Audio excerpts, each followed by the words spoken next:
Welcome to another episode of Views from the Bridge. I am so excited today. I'm Amina Blake Foreman, and I'm excited because we get to interview Taniqua Huguley. And it's just my honor and privilege to be able to spend this time with you. And thank you so much, Taniqua, for spending time with us and Views from the Bridge today.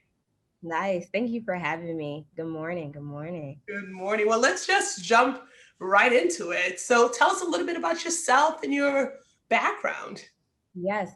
My name is Taniqua Huguley, as you already heard, and I have a connection with Bridge and GHAR through my professional work as the Outreach Director of Open Communities Alliance. And so I'll talk a little bit about how I got there, but first I'll share a little bit about my background. So I was born and raised in New York City, in Long Island City to be exact. I actually was born and raised in the largest housing projects in the North America area called Queensbridge houses. And so what's interesting now is that Queensbridge is located, like I said, in the Long Island City area, but so many people know Long Island City for the pier. So if anyone is familiar with New York City, a lot of people are now going to the newly revitalized pier area where there are luxury apartments and restaurants and hotels and just some dog parks and other activities. However, a few blocks away is the largest housing project. So it's been interesting to see that change over time.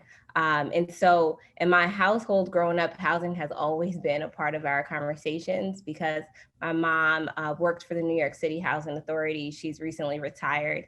And she was not only a caretaker, but a shop steward, meaning that she was, the liaison between her development and the union. So she kind of advocated for her workers. And then we lived in the New York City Housing Authority development. So housing kind of always had my interest. I went off to college in 2011 to Trinity College, where I studied sociology and legal studies. So there I really kind of was able to unpack my own background. So I learned about race and place and just the socialization of people. And again, housing, a little bit about housing.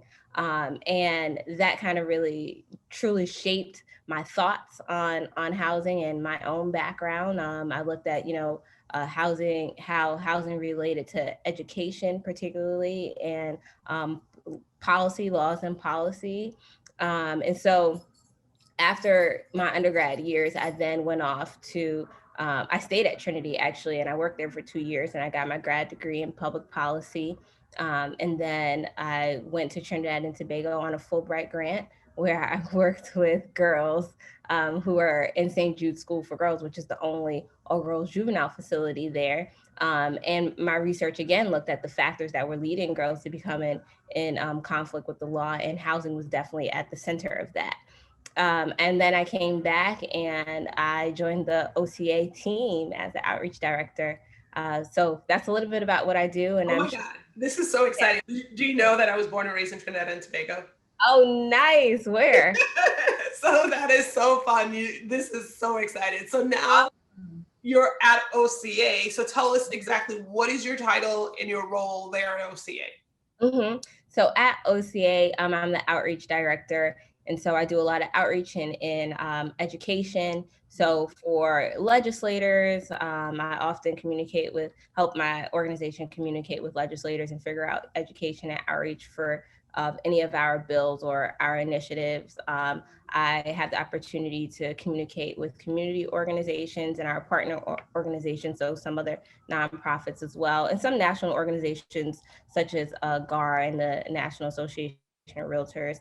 And pretty much anything to do outside of our organization that concerns outreach and education. And so, for example, I put together a ton of webinars, some community events. And right now I also oversee our town ambassador program and our coalition. And so our coalition and town ambassadors are really supporters who garner together to help us with our advocacy, and help us do more outreach education in their towns. And so our Town Ambassador program is one of our new programs right now. As a result of, this summer's uprisings around the nation, we had a ton of people from suburban communities throughout the state reach out to us and ask about, well, what can I do? And so we created this Town Ambassador program, and now we have ambassadors that are doing outreach and education in their town and helping us with some research in the town, in their towns, so throughout the state. And so as an outreach director, I pretty much do a little bit of everything. Yeah, I love that. So tell us a little bit more about that Town Ambassador program. Like if somebody wants to become a Town Ambassador, like what should they know? Where should they go? What are some of their responsibilities? I love that. Great work. Yeah. So our coalition itself is, we have a suburban and an urban coalition. So we work with anyone throughout the state who supports us. We even have coalition members outside of the state. But concerning Connecticut, we are working with cities and towns. And so again, they help us with advocacy. Some of our coalition members are doing like house parties pre-COVID, right, where OCA comes in and just educates their community about the status of affordable housing in that town and the steps that that these members can take, these residents in that city or town can take to make their town or city a more inclusive place.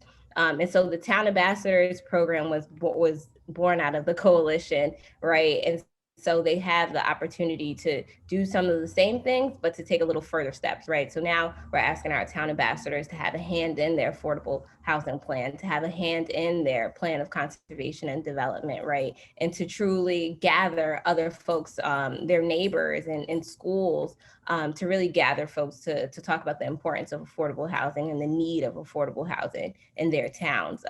And so right now we have something called a fair share proposal, right? So we're having our, and that's House Bill 6611. And so our town ambassadors are helping us garner support from legislators and just their neighbors to stress the importance of having suburban towns such as Glastonbury, Weathersfield, West Hartford, any of the suburban towns throughout the state to really take on that fair share of affordable housing and to lessen the burden on cities such as Bridgeport, Hartford, and New Haven, things of that sort.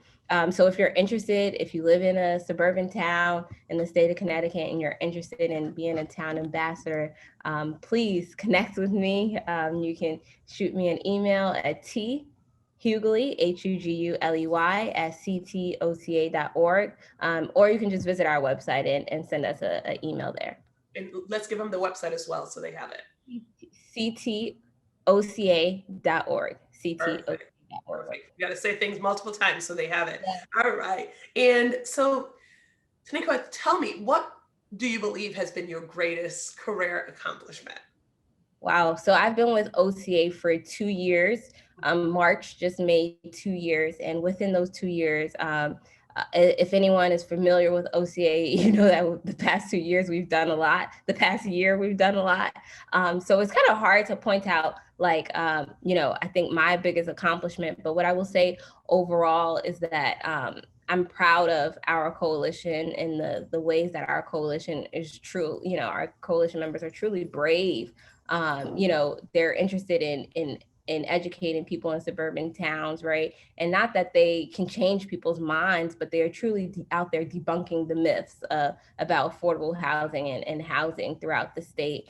So I'm super happy that I'm able to share that type of information with the coalition members. I think also one thing that I'm proud of is right now OCA is suing the City of Hartford, Imagineers, and a few other entities for mishandling the moving process for some folks who lived in the north end of Hartford. And I'm proud that, to be a part of a team that is truly emphasizing change in the state of Connecticut, because we know that there are so many communities, particularly Black and Hispanic communities, that are being, treated unfairly by landlords and things of that sort. And so so this case really gets at that, right? This case really gets at ensuring that families have choice in moving.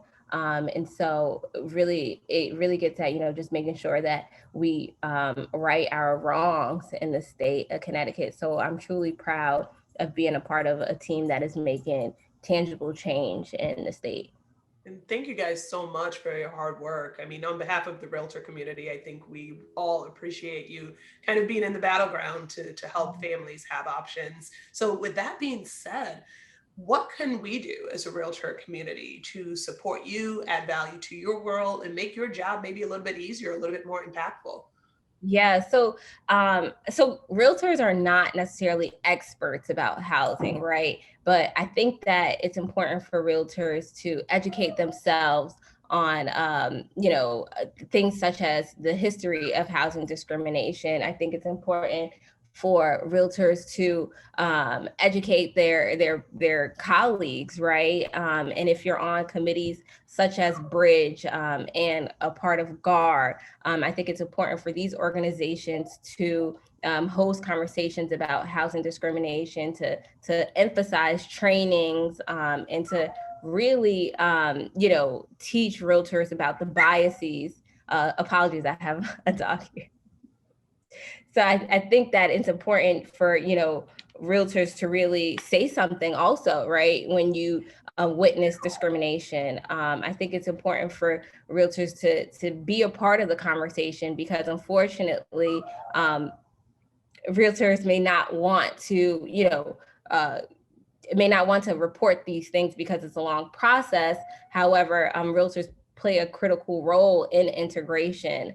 And I just think it's important to continue to educate yourself about, the status of housing and affordable housing in the state. And so realtors have a hand in, a hand in making sure that Connecticut is integrated and less segregated.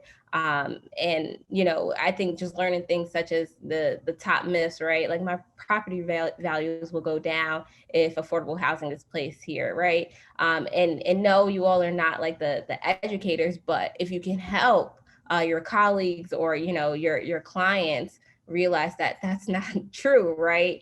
I think that that'll be a long-term impact on the community and the state. I love that. So education, and if you see something, say something, do something, get everyone Exactly. educated. I love it, love it, love it. Any parting words before we wrap up?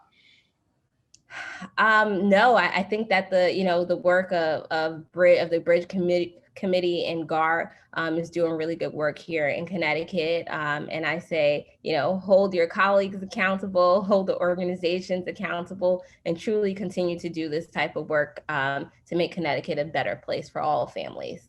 I love that. Well, that's it, folks. There we have it. Another episode of Views from the Bridge. Now, if you need to contact us in any way, remember it's GHAR@gharonline.com.